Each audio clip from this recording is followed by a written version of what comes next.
What's happening, my man? Chilling, bro. Good to see you, man. Good to see you. Good to see you. Yes, yes. So the last time I saw you, so here I'm in LA, playoffs. I'm sitting trying to catch my Astros. We go out to eat.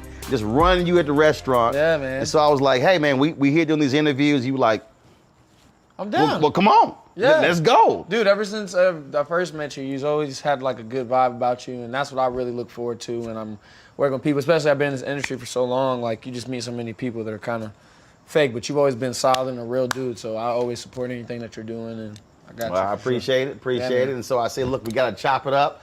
And so I hit you up. So then Dondre Whitfield hits me. He was like, yo, Trevor's mama hit me up, and I was like, roll good. She was like, okay, he could do the interview. Yo, Dondre, that's my family. So I did Eureka when I was 13 years old with Sally, and that's how I originally met Dondre and the whole family, and we became really close. And he's like, yeah, second dad to me, so he's super, super dope. And yeah. I cracked up laughing. He was like, yeah, mom was checking like, okay, all right. Yeah, no, she got, she thorough.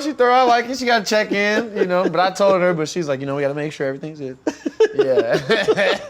So what roles your mom play in your career? She's my manager / everything, I'd be pretty much nothing without my mom. She picks up a lot of the slack. Really? Yeah. She's reading scripts. I don't even read scripts. Like, people send, I don't even know if I should say this on camera. It's all good. I don't read scripts. That's your process. I don't read scripts. I don't really, so I tell her to read it, and then I'm like, give me the rundown, the gist of it. Does it feel good? Do you think I do it? And so we kind of have like a good system there. So she reads scripts. She'll look out for different roles. Sometimes maybe an agent missed something. She'll find a job. She'll see something coming down the pipe and be like, yo, did you guys send him out for this? So she's very, very, wrapped up in my career for sure. Is that obviously that for some people that's the case, but that's different in that someone who birthed you, who raised you, who knows you, and you have absolute trust. Yeah, in her absolutely. judgment. Oh yeah. I mean, even sometimes I don't, but that's the thing. Like, I have so much trust in her that I can tell her that I don't like something. You know what I'm saying? Like, we have that kind of relationship where I'm like, I don't feel like doing this. This doesn't sound right. And sometimes she's like, come on. It's a push and pull, but I wouldn't rather have it with anybody else. So when is it your mom but your manager? So is it like, for me, it's like when I might have my niece works for me. Yeah. I ain't Uncle Roro at work. Yeah, we got a job to do. Right. My mom becomes manager mode when it's like tour and stuff. Like when I'm on tour and, she's got to put on a manager hat, just. And you like, hey, mom, she's like, mm-mm. No, I'm like that. I'm like, yo, it's my manager, you know what I'm saying? Like, I don't call her mom, but I guess it depends, but I'm pretty open about it, it's not something I shy away from. I always talk to people about like my relationship with my mom. I've met so many people that I've like loved and that I've talked to, and they're like, man, one regret I have is that I wish I would have spent more time with my parents. And so I never want to have that regret. So I'm like, even though she gets on my nerves, she's a mama. At the end of the day, I don't care if manager or whatever, she's my mom. So she'll, even just she'll be like, lotion, baby. I'm like, get off me, okay? Just let me breathe for a second, okay? I got it, dang, 25. But I love her, you know what I'm saying? So I'll deal with that, I don't care, you know what I'm saying? Life is short. Oh, indeed. You've been, so you got the acting, that's one piece, then you got the singing piece. So how long have you been engrossed in the arts? Since I was 3 years old, my man. Yeah, I started off tap dancing. So this is a story my mom has said. I don't remember it, obviously, but she said when I was 3 years old, I was flipping all over the house, doing backflips, and like, she's like, he's gonna hurt himself, he's gonna kill himself. So she takes me to a tumbling class, and I do remember this day. I'm walking to the tumbling class, it's this way, and there's like hallways and different things are happening in these rooms. And I like walked and I like saw tap dancing, and I was like, and that was like my birthplace into the creative world. I saw it and I said, I need those shoes, and I begged her for weeks. She was like, she says this to me says this about me to this day, like I get stuck on something and I can't, you know what I'm saying? That's all I want to do, that's all I want to do. So like tap shoes, finally I start tapping, I start competing and stuff, and anything that I fall in love with, I deep dive. So I'm like deep diving the greats at that age, and I'm just like, yo, who was the best? Gregory Hines, of course, was my guy. When I saw him, I was like, hold on. And this is, I'm young realizing this, but I'm like 3 or 4, and I'm like looking at the TV like, okay, wait, he's on screen. So I want to be on TV. he's singing in this movie when he's playing Bojangles. He was singing to the girls and all that, and I was like, oh snap! And he's tap dancing. So I want to do all three of those things. I want to dance, sing, and act. And so I started competing for tapping, just like around the country and stuff. And then I met somebody, and he was like, we know you can dance. Like do something else. Like you have something. Just try and do something else. So I remember I went to an acting class thinking it was a tap class. When I walk into tap class, people know who it is. I had my tap shoes over my shoulder. I'm like, y'all about to get this work. And I look around and everybody's in regular clothes. I tried to turn around. Mom's like, no, just go in. I was like, what's going on? What did you do to me? I felt like I was like ambushed. And then I get in there, and then after like 5 minutes, I kept raising my hand. They're like, Trevor, you can't come up for anymore. Like I just wanted to keep doing it. So I fell in love with acting pretty quick too. And then I did Lion King, the Broadway show, for 3 years, and that kind of like, that set me off. I was like, I can never do anything else in my life. I remember there was a show, I was like 8 years old, 8.5, and I was like, I did the show so many times where I wasn't thinking about the show, you're just like, kind of like, Going through the motions. Yeah, going through the motions. But I remember looking at like the front row, and everybody's face was lit up. Everybody, and just white, black, Asian, it doesn't matter who it was, and they were all just like smiling. And I was like, I'm just up here chilling. I'm not even thinking about what I'm doing. Y'all just like, right? And I was like, if I could do that for the rest of my life, then I found like some sort of, purpose in it. And so from that day on, that's all I've been trying to do is make stuff. And it actually went from that. It's crazy because like people always like, oh, you've known for a long time. I was like, yeah, I've known what, but I didn't know the reason why. You know what I'm saying? Like I've always known that I wanted to do some shit, but I didn't know why I wanted to do it. It's just like I was little, no, I want to be famous or I want people to know me. But, then I got older and I was realizing how important it was what art, I separated the art and the like celebrity of it all. Right. And art started to save me, you know what I'm saying? At a certain point, as I got older, I was like, writing music and creating things started like saving my life, so it's just kind of been a whirlwind. But anyways, it's a long story. So anyway, okay, I did Lion King. I got done with that, and it was like people kept saying it's either New York or California. Right. And I'm a California boy all the way. I surf, I skateboard, I got to be. Where'd you grow up? I grew up first 8 years in Indiana, and then I toured for 3 years on Lion King, and then I moved out here. So you're a California boy, but I grew up everywhere. But you were born and raised in Indianapolis, Indiana. The Midwest, where it's cold as hell 317, and it's snow. But I skateboarded out there, and I was the only kid in my family. All these white boys skateboarding, and they all be playing basketball. Like, I'm going to skate park, man. I want to go skateboard, dude. But I loved it. I always wanted to push the boundaries. I don't ever like being boxed into anything. And obviously, I still play ball and I hoop. I'm very good at it. And just in case anyone has questions, don't get crazy. I hoop. But I always want to push it. I'm like, life's too short for, and I don't like anyone's version of me but mine. And so many people are like, oh, whether it's cultural, expectations or societal expectations, I hate that. I'm gonna do whatever I feel like doing, and as long as I'm not hurting anybody, right. and I'm forcing myself to grow and showing other people that there's different avenues. That's why, sorry, I'm going on a tangent here, but sorry. Music. You gotta understand, I own the show. Okay, baby. So I don't have to answer to anybody. Right, so right. We're good. Good. But music for me, it's messed up right now in my head. Like I'm struggling because, and I've been saying this for a long time. I'm like, a lot of these corporations or people that are running stuff push black people if they're doing a certain thing. Right. And what that does is it creates a butterfly effect of any young kid who, wants to leave any situation they're in. And the only people they see are people that are doing this. So I got to be a gangster. I got to shoot. I got to sell. I got to do this in order to do it. And it just becomes a cycle. But when someone comes around and is making we don't, they don't want to push it or put money into it. So that's definitely something I'm trying to fix too, is just show there's other avenues. You don't got to be a rapper. You don't got to be a ball player. You could be a fucking country singer. You can be an opera singer. You can be a damn whatever, So just kind of showing the different avenues. And that is possible. And it's hard for people to realize it's possible until someone does it. Right. So that's the goal. I'm going to go back to tap. Yes, please. I love it. Because you mentioned Gregory Hines. Oh, that's my guy. But then you start thinking about Sammy Davis Jr. Yes. Many consider the greatest entertainer of all time. Yes. Man. When you talk about pure brilliance with tap dancing, Nicholas Brothers. Yeah, Nicholas Brothers. So they put the acrobatic in there before anybody. I mean that amazing routine. Yeah, jumping off the stairs, backflip into the splits, which was done in one take. That was not multiple takes. That to this day is crazy. And that's the thing too, is like you go online, nobody's looking at that. That's what I'm saying, trying to like bring that. This is what is hard work. This is what talent is. This is what people who put their entire lives into doing something. That's because it just wasn't the art though. They were trying to make it out of the life that they had to live. because of the color of their skin and where they were at. So, you know, I'm going hard.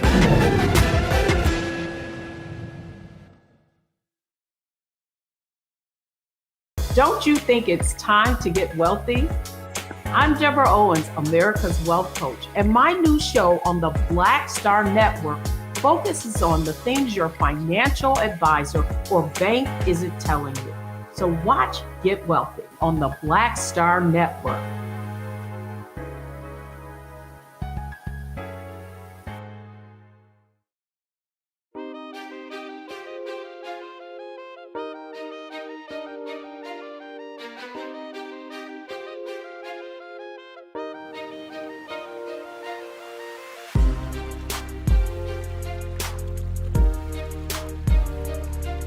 When you, and of course, contemporary Savion Glover.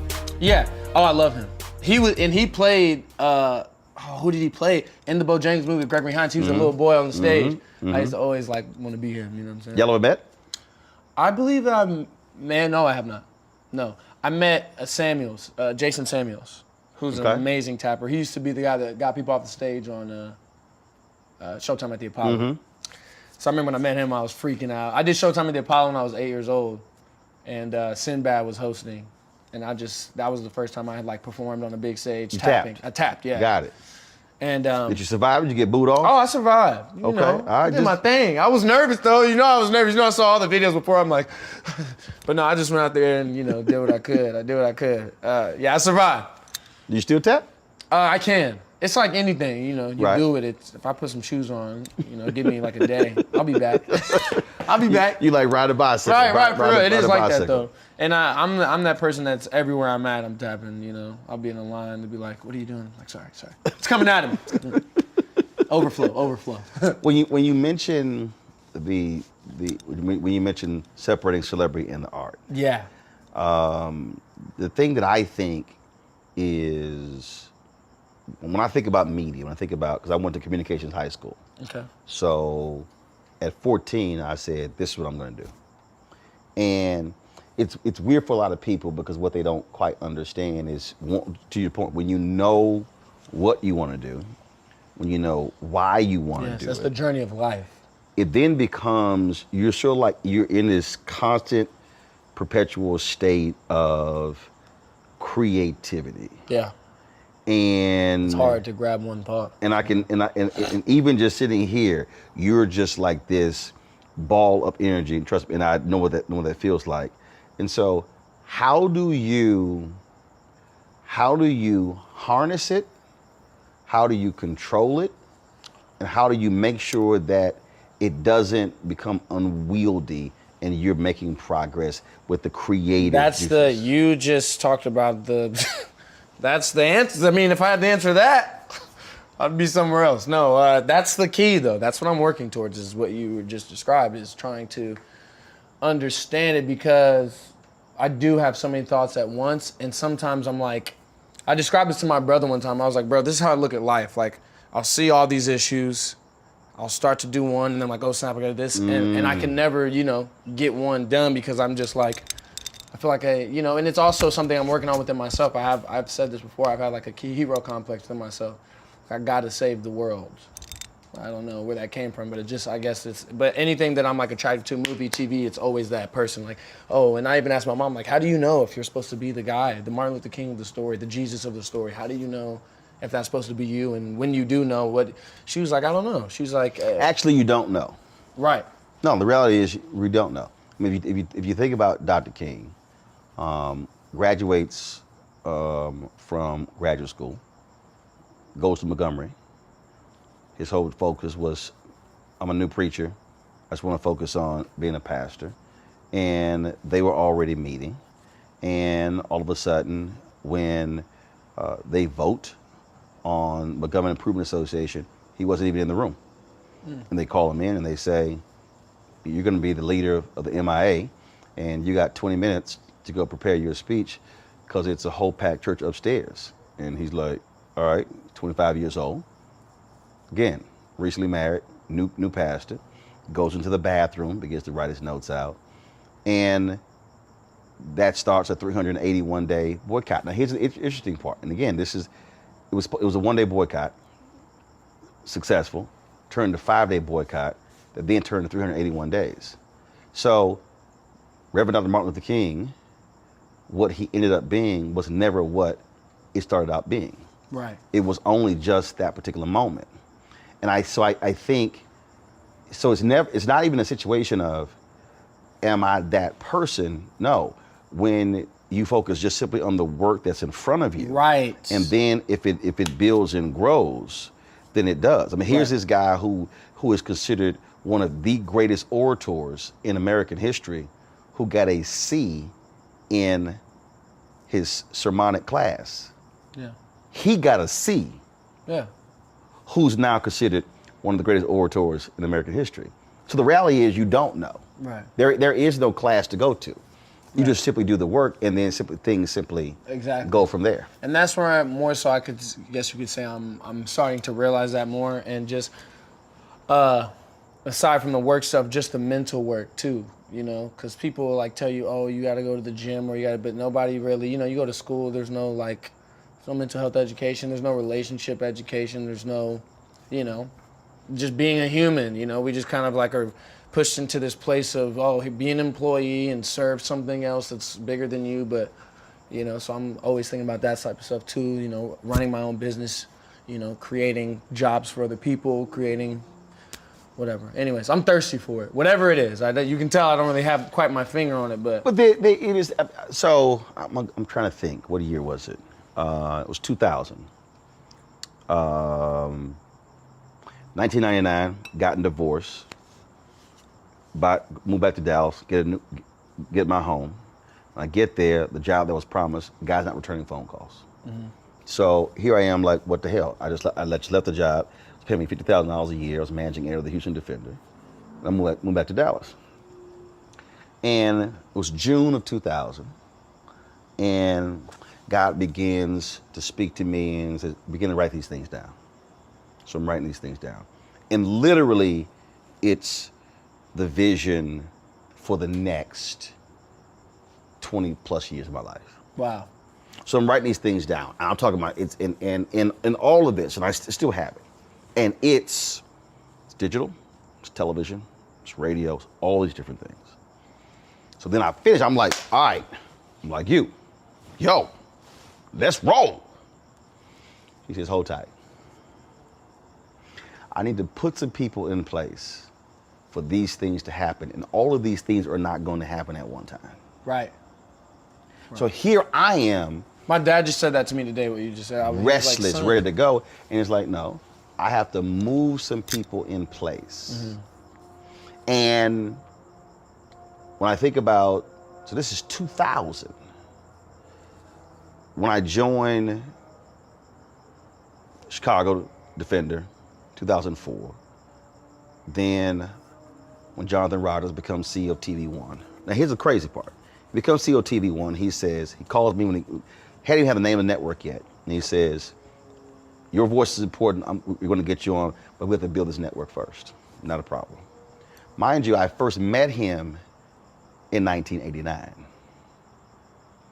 And so when we talk about that, harnessing that, all those visions, I want to do all these different things.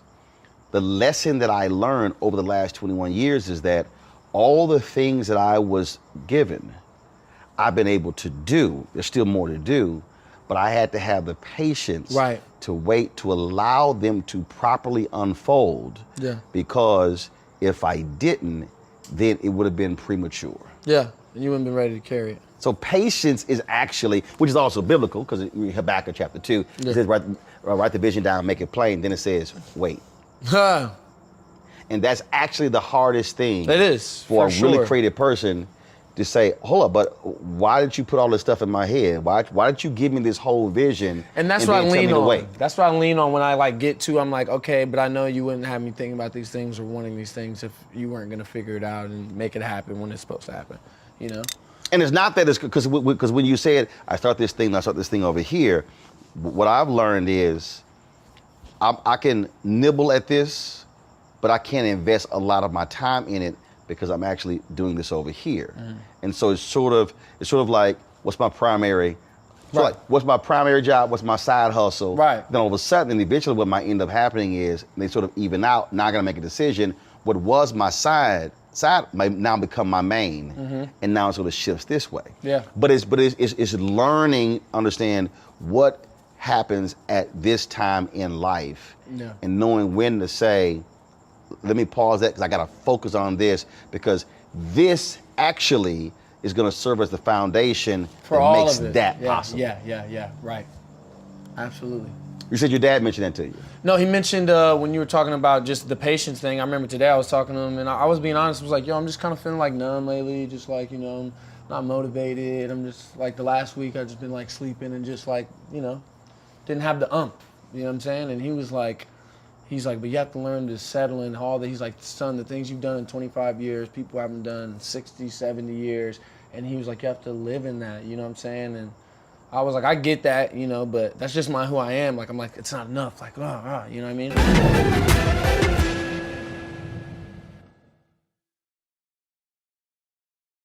Pull up a chair, take your seat. The Black Tape with me, Dr. Greg Carr, here on the Black Star Network. Every week, we'll take a deeper dive into the world we're living in. Join the conversation only on the Black Star Network.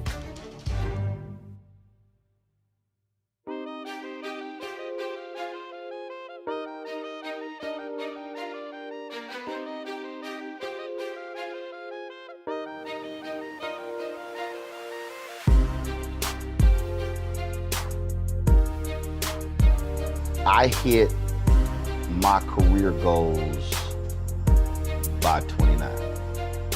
I mean, again, communications high school, top student there. Yeah. Top journalism student in Texas A&M. So you're sitting here, you go, okay, all right.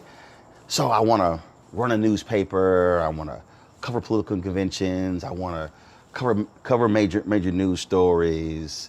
I want to be news director of a TV station or radio station, like all these things. So these are the career goals. Hit it at 29. Wow. So then it was like, now what? Okay. Now what? Yeah. And so then it becomes again. So you sort of have this pursuit where people are like, oh, this is gonna happen. This is gonna happen, and then that becomes the driving force as opposed to no. What I'm actually doing is really most important. Right. What's in front of you? That's when you said that too. I was like, it's the work. It's just, and so then when you focus on that, all those things are still going to happen. Yeah. But it's still enjoying that moment, the work, and then what it reveals and what you're pursuing, and then and honing your craft, and all of a sudden, as you get older, that thing begins to unfold, and then that's when you become, man, thank goodness I went through all those different steps because it forms the foundation and the basis for everything that follows. Yeah. Everything. Yeah. And that's another thing too, like, a part of my mind that I may like ignore is what you're saying has been proven time and time and again throughout my life. You know what I'm saying? Everything that I've felt that way about, in time it revealed itself. So it's just, remembering that, sitting in that, So right now, that you're doing television. Yep. You're doing movies. Yep. You've got music going on. Yeah. So all these things, what is actually main priority? What's second? What's third? To me right now, it's music. But then again, it's not, because it's more of the business side of the music. But for me, like, making music is easy. I make music. I have like 300 unreleased songs, making albums, making videos. You said 300 what? Unreleased songs. Wow. Yeah, just sitting. And that's when I go back to the unmotivated, I'm like, I can go downstairs and make a new song so I can sit for another year and a half. So when you say make a new song, so are you writing them? Oh yeah. Performing them? And I don't produce. So typically I'll just go through my computer. People send me beats all the time. Just beat packs. So I send you like 20 beats or whatever. So I'll go through, boom, boom, write a song. Typically it's melody, and then I'll write it once I feel that it feels right, and then I'll write words to it. And then another way, this is one of the only other ways I do it. One of my best friends, an amazing guitarist, Brunius Charles, I'll send him a top line for a hook. Like, I remember just the other day, there was a song, I was thinking like, I was like, yo, sometimes people be in relationships and everything be going great, and you'll just want to mess it up for no reason because you don't feel comfortable in a safe zone. Like when things are going good, Like, oh my goodness, like this is not real. Yeah, maybe like when you were younger, the only thing that felt like love was something dysfunctional or whatever. So it's like now that I have some, so I was like making a song. I was like, why do we keep stopping at a green light? Like every time if things are going good, the sign says go. Why do we keep stopping at a green light? So I sent him, it was like, why do we keep stopping at a green light? Everything is all good, something wrong, but why do we keep stopping at a green light? So then he'll send back up, and then I'll come back and like, write it. But yeah, so something like that. And then he'll send me back like a loop of the song. I mean, a loop of the guitar, and then I'll write the whole song to it. So those are kind of like the only two ways I typically write stuff. But yeah, again, with the business side, I'm just like, yo, man. Again, the things that I see that are, circling and that people love is just. So we say the business side. All right. So are you with a label? I'm with Empire. Yeah. And is your frustration? I would take it as frustration. For sure. That it's taking forever to release stuff. The process. I guess just when things are released, I wish they were released in a grander way. I guess. Simply put. No. So let's unpack that. Yeah. And so when it comes to even that aspect of it, and you mentioned the business of it. You mentioned earlier being wannabe CEO, entrepreneur, providing jobs. Yeah. What are you going through to say, okay, this is your vision, how this should be done, but you know what? I think it could be grander, and this is how I see it, and this is how I want to execute it. Yeah, I mean, and I've been through kind of the similar situation. I was signed to Atlantic Records when I was 15, so I kind of get it, but it's it's frustrating. You tell. Well, and also you're in a business of like salesmanship. Like everybody's selling something so that they can have a piece of you. Right. And you'll say A, B, and C, and that's the funny thing. Like a lot of these people say all these things to artists, and this is their life, But to them, it's a business, and I get that. But anyways, I just want to be an artist. Well, what about the independent route, or actually the self-ownership route? That's what I'm thinking is happening intentionally, so that I'm seeing it. You know what I'm saying? I think it's happening to me. Things are happening the way they're happening, so that I'm like, oh, okay, I need to do that. Have you taken some time? And unfortunately, he's no longer with us. But to go back and read and listen to what Prince was talking about. Oh yeah, I mean he's tattooed right here. Y'all can get that. Because his whole deal was not just owning your masters, but owning all aspects of who you are. And he was encouraging artists to stop signing record deals, but only do distribution deals. Yeah. So I may start doing that too.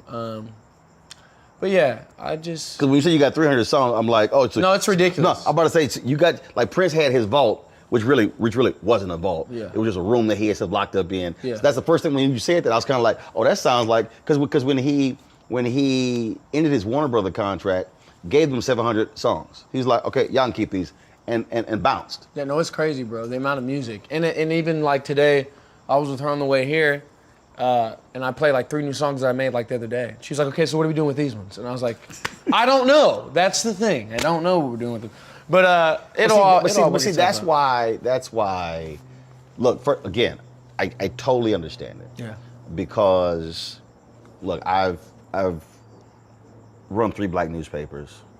I've been news director, morning anchor of a radio station, news editor of a national black magazine, run Tom Jones BlackAmericaWeb.com.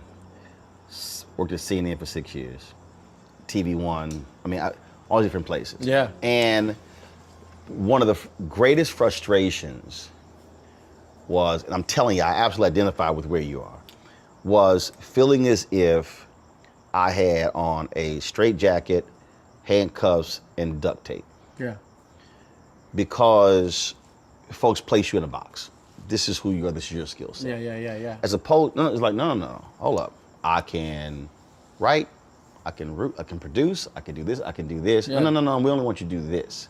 And that was always the frustration. Yeah. And it was, okay, sure, we have a newspaper, but like literally I was running black newspapers in 1998 and saw in 1998 Today digitally. Yeah. And I'm sitting and talking to people and they look at me like, what the hell are you talking about? I'm like, I'm trying to explain to y'all where we're about to go. Yeah.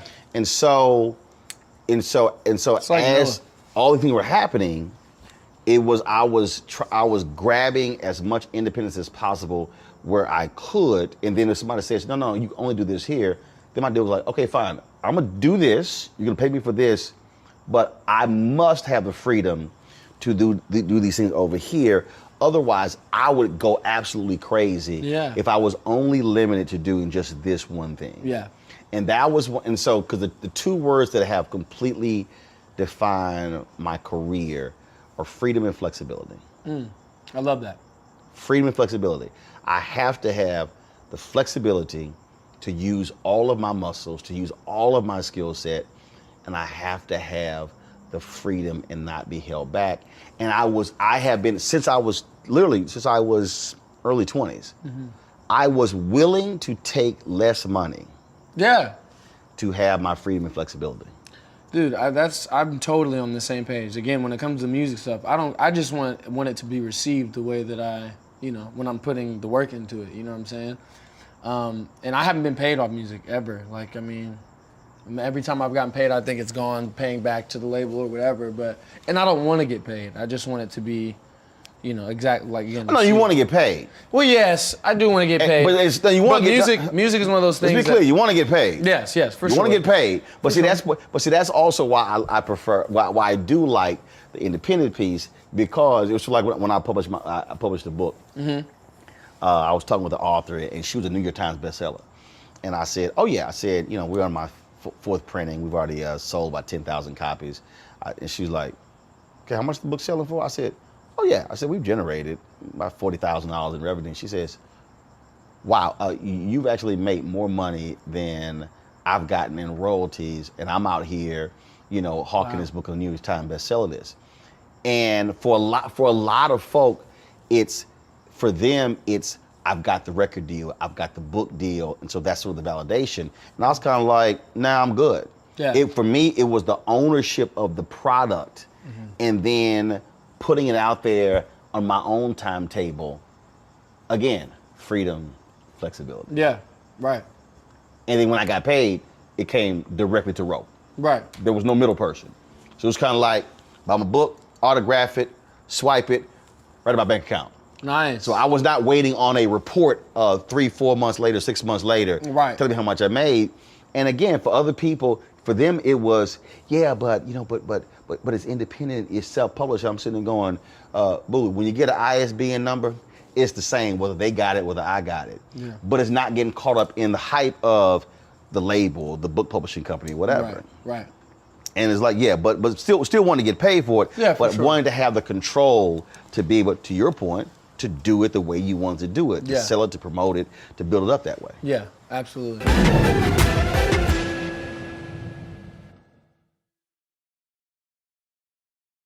Black Star Network is here. Oh, no punches! I'm real revolutionary right now. Thank you for being the voice of Black America. All momentum we have now, we have to keep this going. The video looks phenomenal. See, there's a difference between Black Star Network and black-owned media and something like CNN. You can't be black-owned media and be scared. It's time to be smart. Bring your eyeballs home. You dig?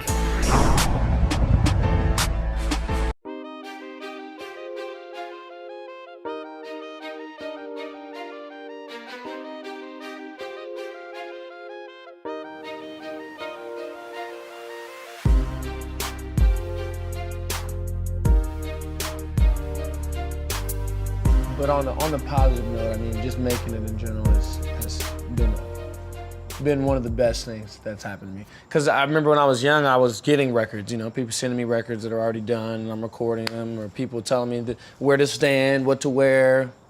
And so the fact that I'm able to write my own stuff, direct my own videos, kind of just leave who I am in my work is It's amazing. And that's that's the creative piece. Yeah. But then the flip side is what I call the business of the business. And it's a lot of folk who are really great creative people who really don't get the business of the business. Right. So I've been looking for that, I think, too. Whether it's a certain person, I don't know. I've just been like, you know, God, I'm open to it. Whoever, because I know that I'm not that. You know what I'm saying? And if I'm supposed to be that, then I'll like start learning or whatever. But even if there's someone to teach me, you know, I'm definitely open to it. But yeah, that is critical. I mean, it is, and again, going to who am I? Yeah. Who am I? You know, what is my skill set? I remember I was in a meeting with, it was, God, this had to be about 2008, 2009. Obama gets elected, and I'm like on fire. I'm talking about, you know, I'm speaking and people doing stuff, and so this major publisher wants to meet with me, and I'm like, all right, cool, we go meet. So I'm sitting in a room, and we're in New York City, and big conference room, and it's about 5 of them around, and so they're asking me, so what kind of ideas that you have? And so I mentioned this one and this one and this one, and they're like, yeah, we think that's really more a magazine article. So, they said, probably the third one. I said, oh, I'm sorry. I said, let me be real clear. I ain't asked to meet y'all. Y'all asked to meet me. I said, now everything I just told y'all, it will be a book. I don't really need y'all to publish a book. And they were all sort of like, who the hell does he think he is? Yeah. I said, no, I've already published, by that time, I'd already published 3. yeah. I said, now, I can take off writer hat. I said, and we could put on book publisher CEO hat. And we could talk about glossy or matte cover, the paperweight, font. I said, distribution. I literally, in a blink of an eye, named it all the stuff. went right to the business side. Right. I said, so I want all of y'all to understand. There's the talent side, there's a CEO side. Right. I can do both. Right. And they were all like, okay. Never signed with them. And I knew, and because I knew right then. No, yeah. I knew right then I couldn't sign with them. But you can tell when you meet someone if they're meant to be a part of your energy or not, for sure. Yeah. And it was just like, but the thing that got me was, I know this is a book, so you telling me no means nothing to me. It does nothing. That's how I feel about music, you know, and it's always somebody who's never sang a song in their life, someone who's never made a beat in their life. Like, actually, I think the hook, actually, no, I appreciate you, but no. No. I've been in, bro, I used to, when I first got signed, they used to like have vocal producers and spend bread, like $5,000 on vocal producers to come in and record me. And I record myself now, everything I do, I record myself. Right. But, you know, people record me and they just couldn't sing. They'd be like, actually do the line like this. Oh, yeah. I said, oh, you want me to sing it like that? That's how you want me to sing it? All right. And they'd be like, well, not like that. I'd be like, that's how you sang it. Do you want me to do it like that or no? You know what I'm saying? Stuff like that. But again, it's learned. You know, you live and you learn. You realize what works, what doesn't work, and you start doing it your own way, like you're saying. You got to be the CEO of your own stuff. And yeah, that's what this shark is. It's my company. It's Born Art. Mm-hmm. This is the logo. So it's a baby shark, and the reason why it's a shark is because sharks will die if they stop swimming. And that's my dad always tells me, like, slow down, Trevor, slow down. You never stop. You're always on go. You're always on go. I mean, you even said it this time. You know what I'm saying? So and then it's like he's biting the paintbrush or whatever. But Born Art is just I was like, I had an epiphany, and I've been feeling this way for a long time. Just like so many people are trying so hard to be anything but themselves. You know what I'm saying? Anything but themselves, because they don't think they're enough. That's why you got kids out here, you know, killing themselves, taking their life because they feel like who they are is not up to par with everyone else's beliefs. And I'm like, yo, everything was done delicately and intentionally.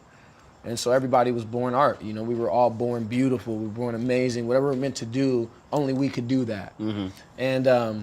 And also it represents, again, like you were saying, not being boxing Renaissance man is kind of like also the thing of, you know, hey, we direct movies, we shoot videos, we act, we sing, we write TV, we, you know, just there's no limit. And I do think there is I think there is a fine line between having this multiple skill set, being really creative, and then being unfocused. Yeah. Because there are some people I know, they can do a lot. And I sit there and I'm like, okay, can you please show me where you completed something? Yeah, right, for sure. And we'll have these conversations, and they'll come back to me, and they're like, yeah, but I don't understand, why do you think are taking off of me? I'm like, because you didn't finish, Jack. Yeah. I'm like, sure, you wrote a book, but it's 80% finished. Yeah. Then sure, you worked on this documentary, but it's 60% finished. And I'm like, when are you going to finish up? Because at the end of the day, you have to, because it was something you just said. It was something you just said when you said about the creative process and in making it. So my wife's an ordained minister. Had a book. It took me 2 months to edit the book. It took me 2 months to get through the first 5 pages. It literally gave me a headache. Yeah. Because what happens is we actually talk differently than how we write. For sure. Everybody writes about how they want to be. I feel like want to be remembered. When you write, it's just different. It's just, the audience listens differently than how they read. Yeah. So it was painful for me reading this book. I was like, okay, fine. Okay, I got to edit this book. And I was whacking stuff left and right, lacking stuff. Driving her crazy. I was like, look, I ain't married to you. I'm the editor. So, I was killing stuff. But here's what was interesting. Book gets published. It's about 3-4 months go by. I was like, come with me. I should go in my office. I said, what's that? Oh, it's my books. I said, no. What's that in the corner? I don't understand, that's my books. No, what's in the corner is $20,000. It should not be sitting in the corner. It should be out of those boxes in somebody's hand. And I said, the absolute easiest part of this is to write the book. The second easiest thing is to publish the book. The hardest thing, the most important thing, is to sell the book. Mm-hmm. And there are a lot of people who they think just writing the book is it. Yeah, no. And I'm like, no. If you actually want people to read it or hear it or watch it, you got to put it out there. Yeah. And that's I think that's probably for a lot of really creative people is a hard thing to really fundamentally grasp. It is, because it almost feels inauthentic. I feel like, I'm gonna speak personally for me, I know I struggle with that. That's the main thing. People on my team is like, you don't post enough, or you don't talk to people, and you don't blah, blah, blah. And I'm like, because I don't like doing things because I feel like I have to do them. And when I make music, I don't make music because I feel like I have to make music because I love it. Right. And so if I'm gonna talk about it, I want it to be real. I want it to be something like this, Like we're kicking the shit. But like when you get on here and it's like, I just feel like I'm a monkey almost. Like I'm just like performing for some like, and it's just me, but I'm like, I'm working on that because I know it's a part of it, but I'm like, how much am I willing to not be myself in order to sell something that I think? But here's the deal though. You can still be yourself. Right. So it's actually not, I'm being different. What it is I am being me. Right. So when I shot the video saying, yo, I'm about to have this interview with Trevor. Mm-hmm. Yes, saved it, put my Black Star Network logo on it, posted it. Yes. Do I want them to watch? I don't mean just stuff like, there's people that take it way farther than I don't mean. But no. But what I'm saying is, but the thing is, because it's really how what your motivation is in terms of doing it. Right. And so for me, I don't even feel like I'm selling it. Mm-hmm. My whole deal is, this is me. Yo, you about to chop it up, here it is. And when it comes out, I want y'all to see it. Now, I'm not sitting here going, oh my God, it got 78,000 views. Yeah. Why didn't it get 200,000 views? No, because for me, we did it, it's out. If you watch it, great. If you don't, that's fine. Yeah. But we still did it. I'm sitting here, setting it up. When we were going through, like, okay, you know what? I want to see some color right there. We have this, so let's add this. And so it's that whole creative process. Yeah. But even when I'm pushing it, it doesn't feel like, okay, I gotta go out. Right. I gotta push this interview. I gotta sit here, and because yes, that's a labor. Yeah. But for me, it's the joy of I produced it, I created it, we put it together. Yeah. But I still own it, control it, feel it, Right. even when I'm talking to people. So it doesn't feel like it's labor. Yeah. It's still a part of just who I am. Yeah. And so it's easy for me. Yeah. People like, man, when you post that, like, yeah, because I just treat it like I'm just having a conversation with one person. Yeah. And that's literally how I approach posting my stuff on social media. Yeah. I don't look at it as, oh man, I gotta post this thing or I gotta satisfy these people. No, it's just, yo, I'm gonna do me. Right. And maybe that's the way I should start looking at it too. And it takes a lot of pressure. Like I have never taken a photo and used a filter. No, I don't. Yeah, no, I mean, My whole deal is I take a photo. Yeah. I mean, I have other people that go, oh my God, what are you doing? I'm like, I know how to shoot a selfie. Yeah. So I'm not using the filter. So I don't even go through that whole. See, again, to me, what you just described, that's what I heard. Yeah. It's, oh, I got to fix this. I got to change this. Oh my goodness, how am I looking? How's this whole deal? Now that becomes work. No, just gonna post it. Yeah. I'm not sitting here, like I don't get people. There's a couple of sisters I know, one is a television show, another one's in Dallas. We're taking pictures, and I have to take like 20 damn photos. You need at least 25 and to I 30. said, I will never take pictures with y'all again. Yeah. I said, because you're getting on my damn nerves. Yeah. I said, because I take a selfie in 3 seconds and we're done. Click, let's roll. Yeah. I said, this sounds like work. I said, this is a photo shoot. Right. And y'all I ain't said- paying me. I said, I'm done. Yeah. I said, click. I posted like, okay, what are you doing? I'm like, I'm posting it. And I tell him, I said, this side of the photo look good. Yeah. I said, I don't take bad photos. I said, so y'all got issues. You need to work on your look. Yeah, I said, right. this side of the photo, fine.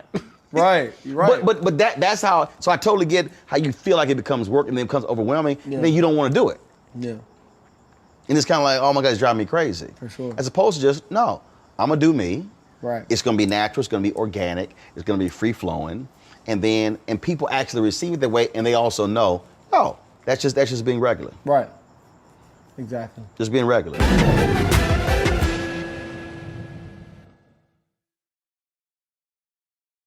When you talk about blackness and what happens in black culture, we're about covering these things that matter to us, speaking to our issues and concerns. This is a genuine people-powered movement. There's a lot of stuff that we're not getting. You get it, and you spread the word. We wish to plead our own cause.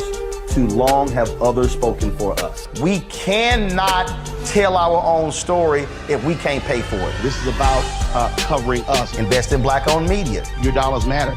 We don't have to keep asking them to cover our stuff. So please support us in what we do, folks.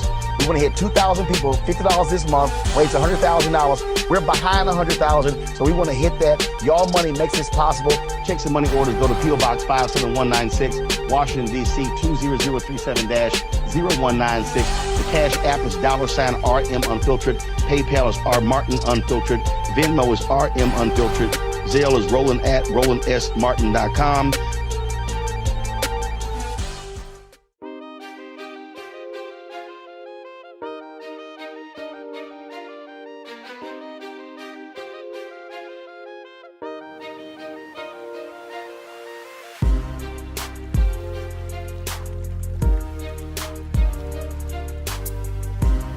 So you got these 300 songs, okay? Oh, yeah, man. All right, so you're sitting there.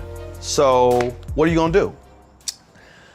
How you gonna approach it? I think I'm gonna start maybe just releasing like songs instead of doing the whole album thing. I mean, and it sucks because I feel like I'm kind of catering to a certain audience because I know like I'm an album guy. I listen to albums top to bottom, and you know that's old school. Yeah, but that's who that's why it's so difficult for me in this day and age musically because of the people that I grew up loving. Like, you know what I'm saying? Michaels, the Man, Brian you know McKnights. you're absolutely sounding right now like Prince. Love him. Prince. First of all, people forget Prince had a download music service before iTunes existed.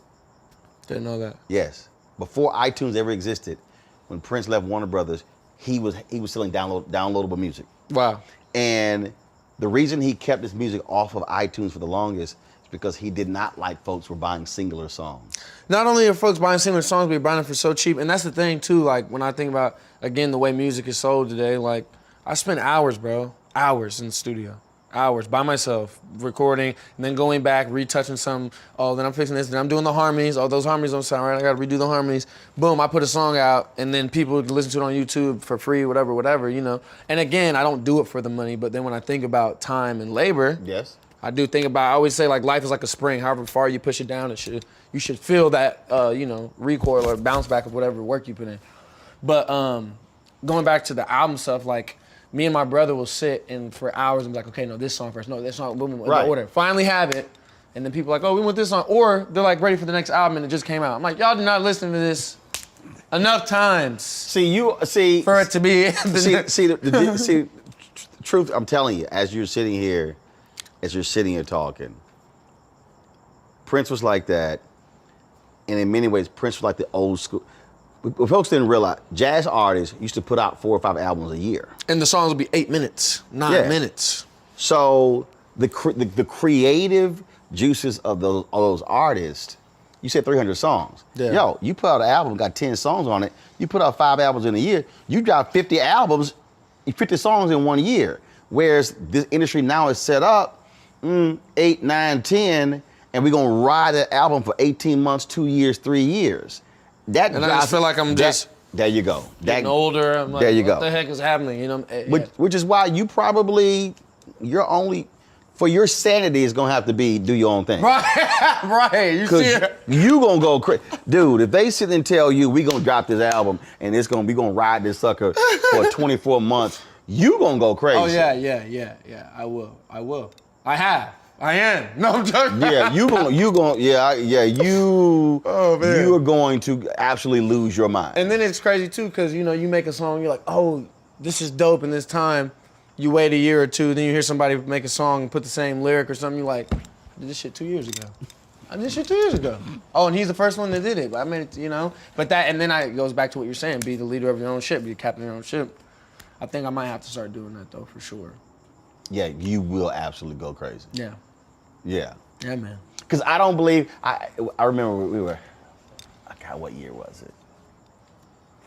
CNN, I remember, so Mary Matlin's Republican. They had me and Mary doing this segment, which actually could have been, they should have had turned into a show, but they didn't want to do it. And so, I remember we were leaving CNN building in one time Warner Center, Columbus Circle. And I was I'm talking about, I was in the exact same position as you. I was frustrated. Because here I was, I knew I was ready to do a show. They were not going to give me a show. But I was valuable to the network because the black viewers I brought in. Yeah. And it was frustrating. And this is what she said to me, and I think this applies to you. She said, Roland, you are a thoroughbred who they have locked in the stall. Right. And she said, thoroughbreds are meant to run. Yeah. And she said, you are kicking the shit out of that stall, the walls, and the doors. And she said, thoroughbreds have to be released to run.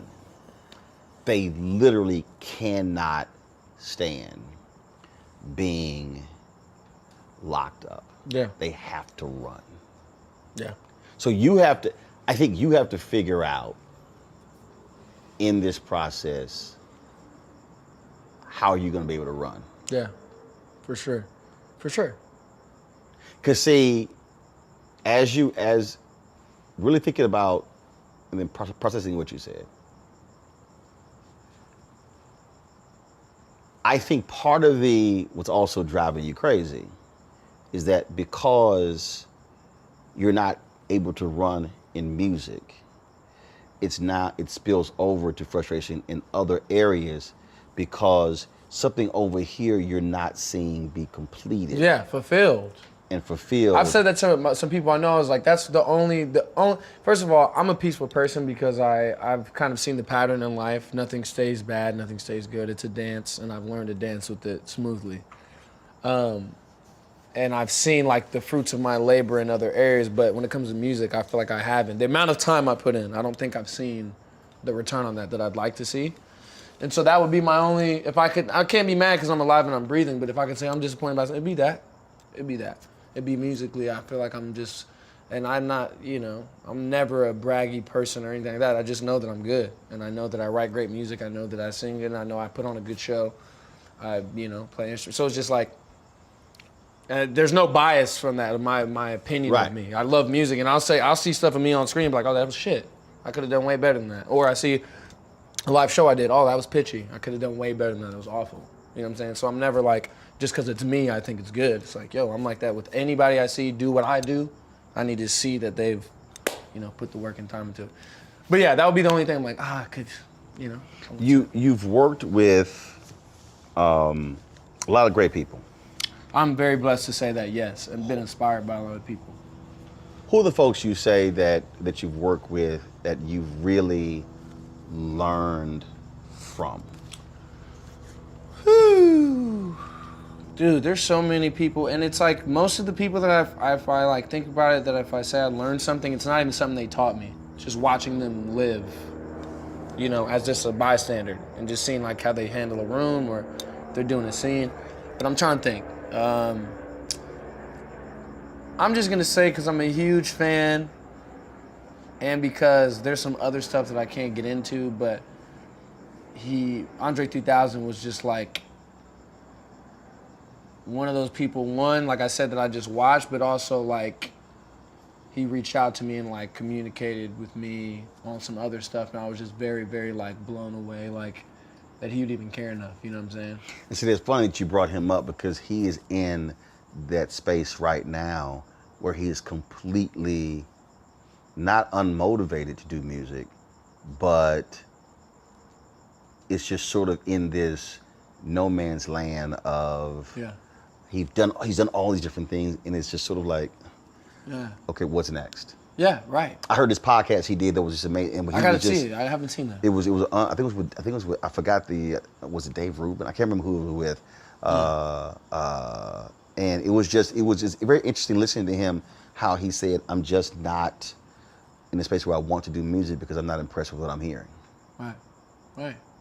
And that's another thing too, when you were asking me earlier about myself and how do I like my energy and all that stuff, I feel like I perform. Rick Rubin, yes. I feel like I perform best when I'm challenged. And someone's like, you can't do that shit. That's like when I'm like, okay. And I feel like I would do my very best, even like if I go to the gym or anything, like someone saying I can't do something, that's when I really, and I've got to work on not needing that to push myself. So, okay, which means, and that's where you create a situation where you actually are the one challenging yourself. Yeah, exactly. See, I don't look at other people. I don't sit here and say, someone's like, oh, well, your show is not on this platform. I'm like, doesn't matter. Yeah. I literally, for me, I'm actually competing against myself. Right. I'm challenging myself. Right. How great. It's the only person that I think is as good as me. There you go. Honestly. There you go. And it's hard people understand that. Yeah. Who else? Andre 3000, who else? Andre 3000, dude. Sorry, I'm going back through the brain here. Because I have met a lot of people. I'll go back, it's kind of the same show. John Ridley was a director that he pushed me in a way that I didn't like, but then I realized I loved it. You know what I'm saying? He made me uncomfortable. Directed you in what? And the same, the American Crime. Got it. That I did with Andre 3000. And I remember we did like one scene and he kept saying like, I was doing this scene and I kept like moving. And he was like, nope, start over, don't touch me. And he did it for so long and I was getting pissed. And then I watched it back and I was like, oh, that's why he was doing that. And that's when I fell in love with directing. Because I was gonna quit acting at one point and then I did American Crime and I re-fell in love with everything that has to do with creating movies or TV. So that's another person. Oh, I'm just trying to think. And I know I'm gonna leave here and I'm gonna be like, oh, why didn't I say this person? Dude, my older brother is one. Ian Jackson, shout out. Dude, I don't know. I'm trying to think. We just lost someone. What did you learn from Michael K. Williams? Ooh-wee. Yep, see, that would have been the one of those. I mean, yeah, even like talking about that it's difficult for me. Even when it happened, still hasn't really. But yeah, no, I just think that it was like belief in oneself. I felt very like, I posted about it. I was just like, yo, I felt very weak and afraid of my greatness and my potential. And I felt like I was self-sabotaging because I would rather it happen from some like other occurrence than me not being good enough. You know what I'm saying? I'd rather be like, oh, any other reason than that. So let me make it easier on myself if I fell. You know what I'm saying? The hardship of it all. And I remember I was like crying. I like fell to the ground. He like picked me up and he was like, look at where you're standing. Look at why you're here. He was like, you wouldn't be here if you weren't supposed to be here. And again, what I care about more than anything is how a person treats other people. I don't give enough how good you are at what you do. There's a lot of rich a-holes. There's a lot of talented dicks out there, but it's good people that I'm impressed by because life is, long, and when you endure it for so long, it's easy to just kind of react to fucking tired, and just kind of, lash out on people. When you can still hold yourself together and see someone and be compassionate and show love, those things impress me.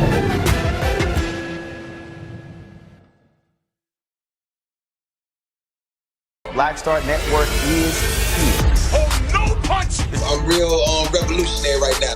Thank you for being the voice of Black America. All momentum we have now, we have to keep this going. The video looks phenomenal. See, this difference between Black Star Network and black-owned media and something like CNN. You can't be black-owned media and be scared. It's time to be smart. Bring your eyeballs home. You dig?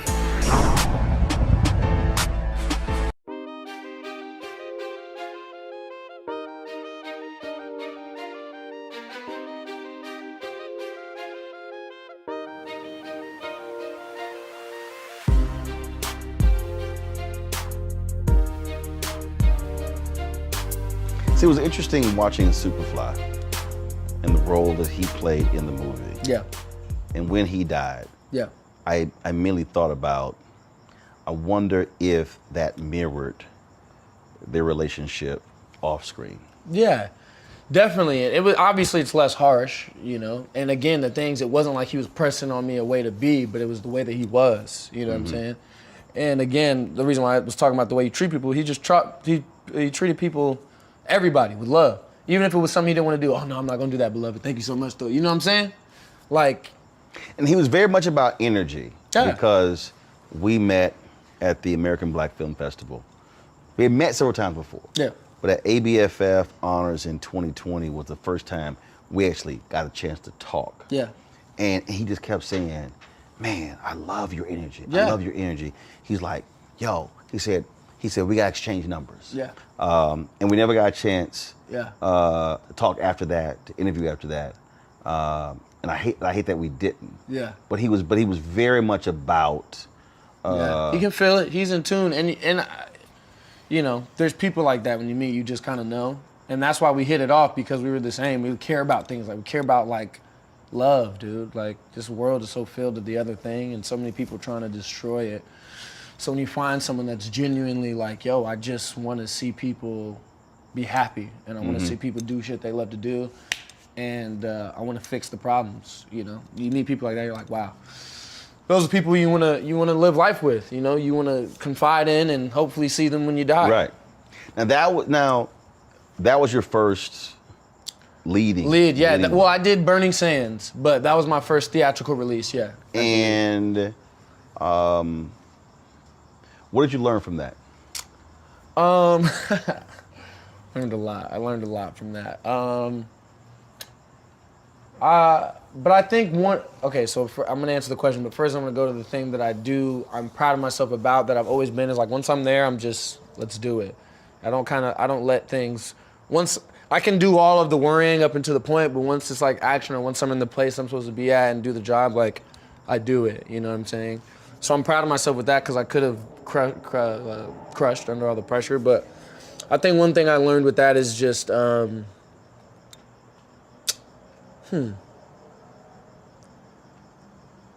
mean, I was growing up when I was doing it. I was 21. I was playing 27. And even people I was doing the movie with, like, people that were like, PAs or whatever, when we got done, they were like, we thought you were like 30. I was like, what? I just turned 21. I got the job when I was like 20, you know what I'm saying? So it's like, so from auditioning to it being out, it was like 2 years. Yeah, I was like 19 to like 21. And so it's just anything, you know, it's a job. Obviously, I had days where I was like into it, other days I could have done better, I know of. But all in all, I think it was just like, it was me having to feel comfortable being that guy. Do you want to be that guy? Yeah. Do you want to, Chadwick was that guy. Yeah. Michael B. Jordan. And I've always wanted that. I've always wanted that. But it was just the first time feeling it, being like, whoa. You know what I'm saying? It was a lot. And so moving forward, because again, when you talk about this generational thing of being that guy, being the lead is a different animal. Will Smith's talked about it. Denzel's talked about it. Sam Jackson. And acting, man, just, you know, I like good actors. What are you doing to prepare yourself moving forward to be that guy? I've been doing a little bit of working out. I don't know if you guys can see in the camera. If you look at that bicep right there, I'm joking. So you wait for your Will Smith Bad Boys shirt flying open, Michael Bay jump over the car, run down the street moment. I'm waiting for those movies. They don't make those anymore, man. Where's the Bad Boys at? Where's the thing? You know what I'm saying? Deja Vu's, The Man on Fires. I'm waiting for that. You know? And Superfly was cool, but it was like, obviously it's over the top and it's I want something still action, a little more grounded, you know what I'm saying?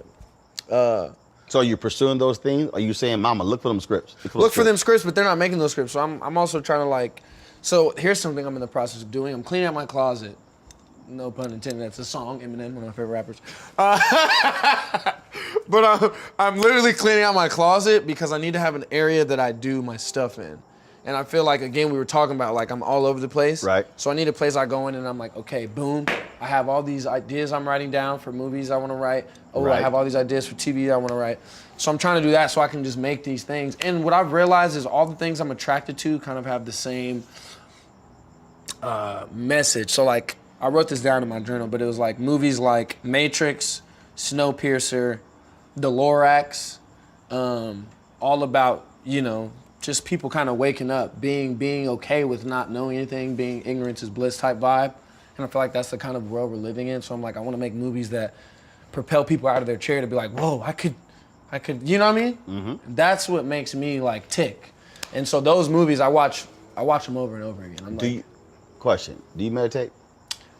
I surf occasionally, and I do yoga occasionally. Okay. Those are my kind of meditation zones. Here's the room I think that you need. Okay. Because I actually had the exact same thing. I had many of my faith-based spiritual books in this room. Mm-hmm. Barren room, table, candle, chair. Mm. And it was a space that I would go into and I would completely shut everyone off. Yeah. And the whole point of meditating and praying was to slow everything down. Right. And because I'm saying where it takes me 5 to 6 hours to go to sleep.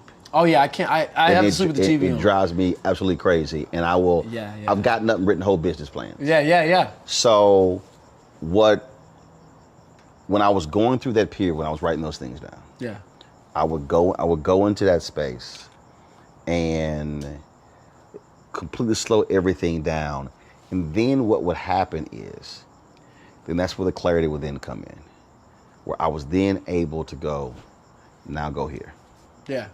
And it was clearer. It was clearer. The message to do it, or the feeling to do it was like, because when you said clean up. Yeah. When you said clean out your closet. Yeah, because I also, when it comes to like clothes and things, remember I was talking to you earlier about like people tell me to wear things. Right. I could wear the same thing every day and be fine. Like, so I'd rather put my energy towards something that is gonna help my, what I. So what you just described when you said clean out your closet, that applies also mentally. Yeah. Because when there's a lot of stuff going on, you have to literally toss all this sort of stuff out. Right. And doing the deep meditation, slowing everything down, seeking clarity, really allowed for me to be laser focused. And after I did that over a period of years, when it then began to happen, it was as if next. It was sort of like you mentioned the Matrix. It was sort of like that point when Neo hit that point. And he was like, whoa, scoot, one hand in the whole drum. Literally how it moved when it came to the career. Right. And people were sitting here, I was sitting with colleagues, they were like, okay, how are you doing CNN and TV One and Tom Jones Morning Show, and you got speeches, and you're doing books, how are you doing all those things? And I said, actually, it's not hard. Yeah. They were looking at me like, are you nuts? What is wrong with you? Yeah. And it literally wasn't hard. It was because I had gone through that process. Yeah. Where you had already sorted it out. So then it was just Completely. picking up the boom. I already have this done. Right. And then knowing, finish this. And what it also did was, because you said earlier, I need to find that person on the business side. Right.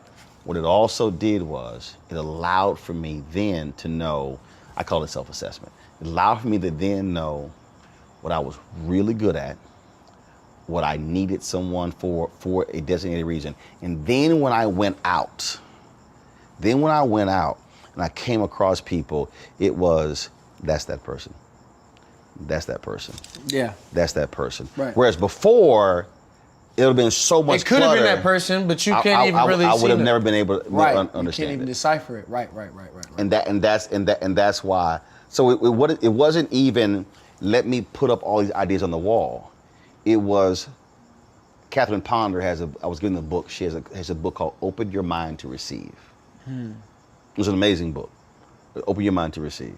And that was the thing that I had to remove all these other different things and allow me to be able to. And then when I came out of that, I'm talking about, and it was, there were a number of sermons I listened to, books I read, but it was when I say it was clarity, it was, I'm going here. Yeah. I'm achieving this. And there were others who were saying, what are you doing? You have no idea. Yeah, you couldn't Don't even worry about understand. it. Even if I tried to explain it to you, you wouldn't quite get it. And that's why today, even with this, people like, what were you doing? They were like, what are you talking about? When TV One ended my show, folks were like, are you crazy? I said, no, this is what I'm launching. And this is what it's gonna look like. And this is what's gonna end up being. And this is what we're gonna be doing. And they all told me I was absolutely out of my mind. I was like, okay. But all of that in 2017 when they canceled the show. All of that was what I wrote down in 2000. What I'm doing right now was literally what I wrote down 21 years ago. Wow. And so everything, all of these things since 2000 line up for this moment. So the business people I met, the marketing people I met, the distribution people I met, the technical people I met, all those different things all then came together. And I remember talking to my agent that offered me a deal, and I said, I'm not gonna sign the deal. He's like, bro, it's easy $330,000. I said, I'm not gonna sign the deal. I said, Mark Watts. He's my fraternity brother as well. I said, Mark, What fraternity, if you don't mind me asking? Alpha Phi Alpha. He said, look at the ring. I said, Mark, I'm 49. If I don't do this now, I never will. Right. And I said, I don't know of anyone else any other black journalist who can launch this type of independent company and be successful. I said, I have to do it now. And I literally walked it. So I was walking away from $330,000. Did not have replacement. The only outside income I had while I was still doing Tom Jones Morning Show, and that was around $48,000. I started Tom Jones, was making $250,000 a year for my segment. And then by the end of its run, in its final year, it was $48,000. And I sat there and I said, I have to do this. And people told me I was absolutely out of my mind. Just but I MSNBC, CNN, I said no. People said, do a podcast. I said no, because I actually launched the first Black News Source podcast 2005. Wow. And I was literally, and people, I mean, I'm talking, everyone said I was absolutely crazy. I said, nope, I'm doing this. And that was only because of having that moment of clarity that carried me through every single day. That reminded me of a moment. I don't know if too many people know this, but Disney did that for me when I was young. After I did that movie, Let It Shine on Disney Channel, the head of Disney brought me into a room with all the other executives where I was sitting there, and they were like, we want to give you the keys to the kingdom. They literally said that. Wow. They were like, we want you to have your own show, we want you to have your own doll, we want you to do all this, you'll be everywhere, any movie you want, and blah, blah, blah. And I was like, okay, sick. I was like, what about music? And they were like, music would come second. And I was like, And I was like, can I sing for y'all real quick? And I sang. And after I sang, they were like, yeah, that's great, but we would still want to. And I was like, all right, no. You know? And my agent cussed my mom out. This is our joke to this day, is like the whole Hollywood career. He was like, what the fuck are you doing? This is the biggest opportunity. People dream this shit, they kill themselves, come out, you know, blah, blah. But I knew what I wanted, you know what I'm saying? And thank God it happened the way that it did, because, you know, roles that I eventually wanted to do, probably wouldn't have been able to do. So just saying, like, knowing and sticking by what you believe in is so, so important. But yeah, that happened when I was 15 years old, 16 years old. Wow. Everything. Who do you want to work with, I don't care, music, movies, that you have not gotten an opportunity? Who you really want to do something with? And like, this is gonna be another one of those I leave here and I'm like, I should have said. But Denzel is the obvious one. I'm nothing without Denzel, I will say that, acting-wise. Like, I've never... You talked to him, met him? No. I'm scared. I'm just like, please be awesome, please be cool, please. Really? Yeah. Huh? What do you mean, really what? Really? Haven't talked to him, haven't met him? No, never, dude. Never. What? You want to? I would poop myself. Literal poop. Sorry, guys. It's a little graphic, but it's true. I love Denzel. I literally, him, Will Smith, you know what I'm saying? These are people that I was... Met Will, talked to Will? Met Will when I was 11. Met Will again when I was 17. But when I met Will when I was 11, me and my mom, when we first moved out here, the story's crazy, I'm gonna be honest. Moved out here, my mom spent all... Did y'all talk? Or you just met him? Me and Will? Yeah. For 2 seconds. So I was 11 years old and I got invited to a table read. I don't remember exactly how it went down. But I go to the table read, I'm 11 years old. He walks up, he's like, I'm Will. This is the first time me and my mom are meeting anybody, you know what I'm saying, like this. And I'm like, the fuck, right? So I meet him, and then I remember going to his bathroom in his house, and as I'm walking, like, the lights are like coming up on each of his billboards. Meanwhile, I've seen each movie at least 48 times. And I go to the bathroom, and I couldn't find how to flush it. The wall, you had to push the wall inward. Remember, I'm 11, yo. I'm coming from Indiana. I ain't never seen nothing like this. I'm like, what the? This is crazy. So anyway, that's the first time I met him. Second time I met him, I was at a CA party when I was like 17, and that was a little different. He was just like, hey, what's up, whatever. But yeah, that was crazy. And that's somebody that I definitely, any movie he's done, I've seen a multitude of times. So Denzel, Will Smith. Denzel, Will Smith, I mean, Leo, any great actor, really, I'm impressed by. I just saw Eternals. Oh my gosh, phenomenal movie. Musically, Lil Wayne, Drake, Andre 3000, Eminem, Rascal Flatts. Flats, country. Yeah. Oh yeah, I'm upset. That's my favorite kind of music. It's my favorite kind of music. It's the best written music to me. That just lyrically, I'm like, wow, just great bars. So yeah, man, that's pretty much it.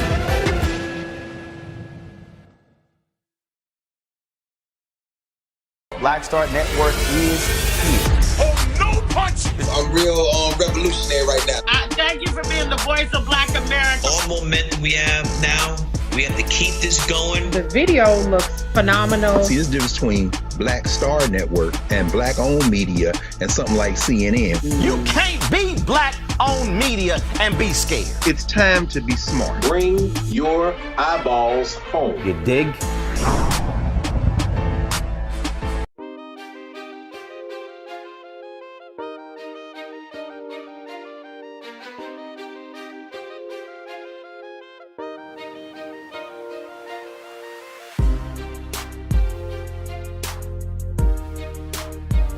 Oh, before we go, I gotta ask you about aliens. We gotta talk about aliens. Aliens? Yes. Do you? Because that's another thing when you're talking about all these things. My mind. That's also what I think about is that I'm on a rock in the middle of space. Okay. Floating about, stars everywhere, and people are worried about how their hair looks. You know what I'm saying? Okay. I'm just kind of like. Now, first of all, as you were talking, I just want you to know, as you're talking. Yeah. Hold on. So I just sent Will a text. Okay. He's trying to make me poop my pants again. You saw? We already had this combo. We already had. And I just sent a text to Denzel's wife, Wow. Paulette. So. Wow. I don't even know what to say to that. We gonna make that happen. I would literally probably collapse. I mean, Denzel's one of those like rewind 7 seconds. I remember when I was at WB Studios shooting Cold Case, my first job ever on screen. And you know, I'm doing school at this time, so they're like, "Hey, we can have a little field trip. We're gonna go to like the WB museum while we're breaking between scenes and shit." So we go, and I remember training day. There was a page, just one page from training day, in there, and he had circled every word on the page and then did an arrow to how he should feel at the time he's saying the word. And then between the words, he was like, take 2 breaths here. Then, like, it was so meticulous, I was bawling. I was like looking at it like, and I was probably like 14. But I was just like, that's what I'm talking about. You know what I'm saying? And well, we're gonna make that happen. Yeah, that'd be crazy. And so, yeah, I'll let you know awesome, when they hit me back. I would literally. But you cannot poop in your pants. I will prepare. You know what? I'll go poop before. Where depends. Oh okay, man. Okay, where it depends. Oh man, yeah. Where it depends. I'll go okay. beforehand. You said before we go, you want to talk about aliens. Aliens. What's your thought on it? Because these are things outside of all of the. Do I believe? You mean do I believe in aliens? Do you think that humans on Earth are the only life source or any Absolutely not. Okay. And so absolutely not. I say this to say, although we're talking about things that are immediate within us, you know, we do entertainment, all these other things. Another 80% of me is always thinking about things like that. It's just like, you know, so when issues arise in my life, I'm like, okay, but also there's just bigger fish to fry. But like, you know what I'm saying? Like, just bigger things I want to worry about. And like, I don't know. I just have a lot of questions. We give God to get you to meditate. Yeah. I'm talking about, you think about aliens, bigger things. It's you real. said, am I supposed to be the next Martin Luther King, the next Jesus, all this sort of stuff along those lines. Mm-hmm. You have all of these things. You're 25. Yeah. I'm an old man. This is about harnessing all of that energy. Right. And channeling it. Yes. That's what it's all about. For sure. Because I know exactly where you are. Yeah. When I walked into my high school, first I was on that campus, I said, I will be the best students ever come to the School of Communications ever. Yeah. Now I didn't say while I was there. Yeah. Ever, which meant the work that I had to put in will surpass anybody who comes after me. Right. But I had to harness that when I was 25. Right. I couldn't have unbridled energy. Unbridled energy has to be channeled. Yeah. Because here's the deal. You're amazingly gifted. You can do all of these things.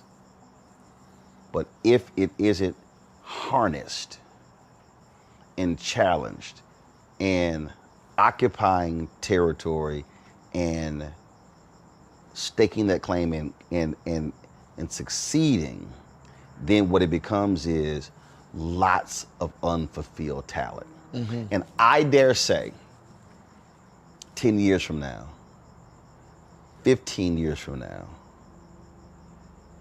when you're 35 and 40, you'll be even more disappointed to have all of that and not hit the goals that you wanted. Yeah, for sure. for sure. But even outside of entertainment, it's even just like, you know. I'm not speaking just entertainment. Yeah. Because see, I think about Harry Belafonte. I think about Dick Gregory. Yeah. Dick Gregory, who walked away from making millions of dollars and then committed his life to civil rights. Yeah. Harry Belafonte, who Paul Robeson gave him the mantle of, no, you're not an actor, you're an activist who's also an actor. Right. And so what I mean by that Right. is Okay, that makes sense. Yeah, that's what you're saying. the things that you want to do, you could do all of those things, but the reality is something still has to come first. Yeah, right. Hit those markers that then leads to that next thing, and then leads to that next thing, and leads to that next thing. Right. It all still has to flow. Agreed. Let's make it happen. Oh, I will. I have to. Otherwise, you see, I'll go crazy. I got to do it. I'm always. See, now you're gonna get a text every month from me. All right, what's up? Where are we? What's up? Where are we at? What's going on? I'm actually producing a few things right now, films. One that I pitched to Kenya years ago, and now we're like getting it moving. And then another one. Kenya Bears. Yeah. Cool. And then another one that I'm doing with my homie. But yeah, I'm definitely on that side of things for sure too. Well, good. Thanks. Good chop. Let me know when you want to come hear the album, bro. Come on now. You know we're going to do that. Yeah, you got to do that. Do you act? No, I have been in several TV shows and movies, but I just do me. Okay, bet. Gina did Beyond the Lights. Gina Prince Bythewood, she called me and she's like, yo, I got a part for you. She says, I'm not writing anything. Yeah. She says, I'm just going to say, go. Yeah, you could though. And we did. It was so funny. It was with Nate Parker. So Nate Parker sitting here. Birth of a Nation, Nate Parker? Birth of a Nation, Nate Parker. And Man, so Danny Glover is sitting here. Aisha Hines is sitting here. And so I'm giving Nate advice, and he's in this moment, this whole deal. I'm giving him advice, and so we're going, and he's like listening. And Gina's like, Nate, you gonna say something? He's like, oh damn, I was actually listening to the advice he was giving me. He's like, that was good. So we had to reshoot it. It was hilarious. And then, so there've been a couple of, probably the ones that Sit There Entertainment, I think it was a show called, I think it was Soul Man. He was like a preacher. He's a Niecy Nash. So we're on the CBS lot. I'm interviewing Cheryl Underwood. We're running Stan Lathan. Stan's directing the show. Stan said, come on by the set. So we going by the set. We just come by to say hi. I always didn't come by it. They were happening to be shooting a White House scene at a reception. So we're just talking. They were like, hey, we're shooting the White House scene. They're like, you know what?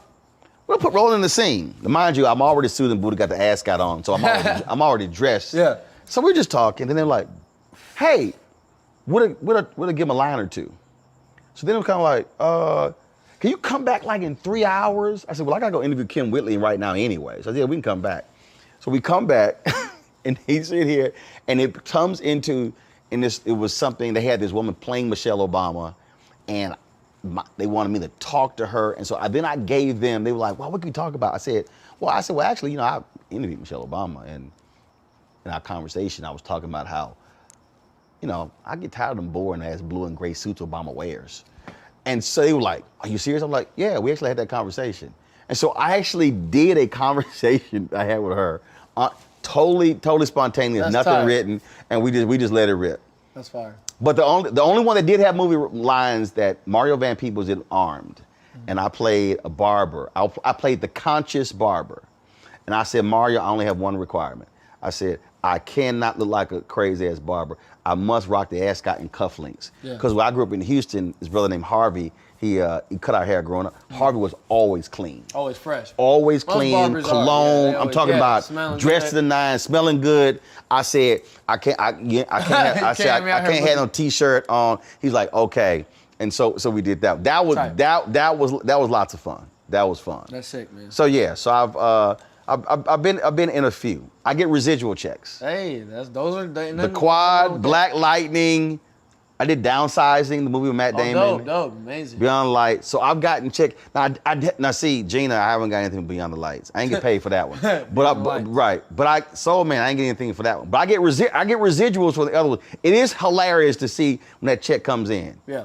$34, $50, whatever hell, and you're sitting there going like, man, they selling us to this. Yeah. Because I'm always reading the stub to see where the stuff is being distributed to. Going, yeah.